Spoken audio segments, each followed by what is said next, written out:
Urea cycle again. Urea cycle. Now we'll discuss the inborn errors of metabolism of urea cycle. As we had seen, carbon dioxide plus ammonium will react in the presence of carbonyl phosphate synthase 1 to form carbonyl phosphate. If there is absence of this enzyme, carbonyl phosphate synthase 1, the disease condition is known as hyperammonemia type 1 because there is accumulation of ammonia.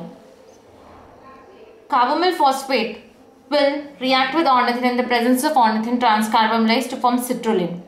If again the absence of ornithine transcarbamylase, it will lead to hyperammonemia type 2 because again it will lead to accumulation of ammonia.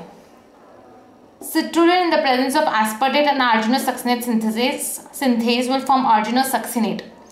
If there is absence of arginosuccinate synthase, it will cause accumulation of citrulline in the blood and it will lead to citrullinemia.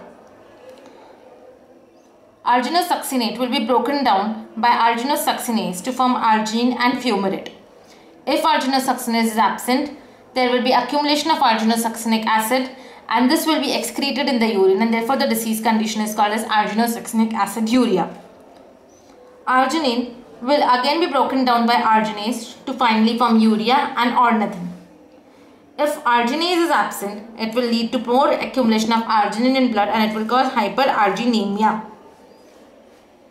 Coming to the energetics of urea cycle, 2 ATP are utilized in the first step, and this step is the rate limiting step, and it has a very important coactivator which is called as N-acetyl glutamate. So it is a rate limiting step, it is an irreversible step. This step takes part in mitochondria. It is the most important step in the urea cycle.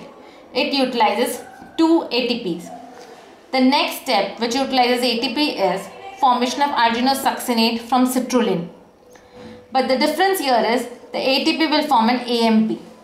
So though 3 ATPs, as we can see, 2 plus 1 taking part in the reaction, but since this one is forming AMP, it is considered to be 2 ATP utilization, and we say that 4 ATPs are utilized to form urea. So actually 4 ATP are utilized. Now what is the importance of this urea cycle? First, it is the end product catabolism for protein. It leads to the production of urea. It is an excretory product.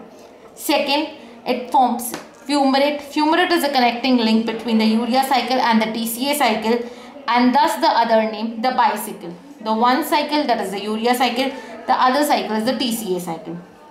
It leads to the production of arginine. Arginine will lead to again production of nitric oxide and creatinine.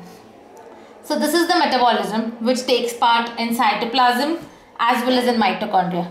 The other metabolism which takes part in cytoplasm as well as mitochondria are heme synthesis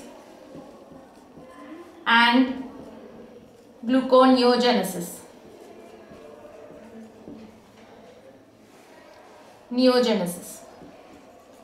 So there are 3 cycles that take place in cytoplasm and mitochondria.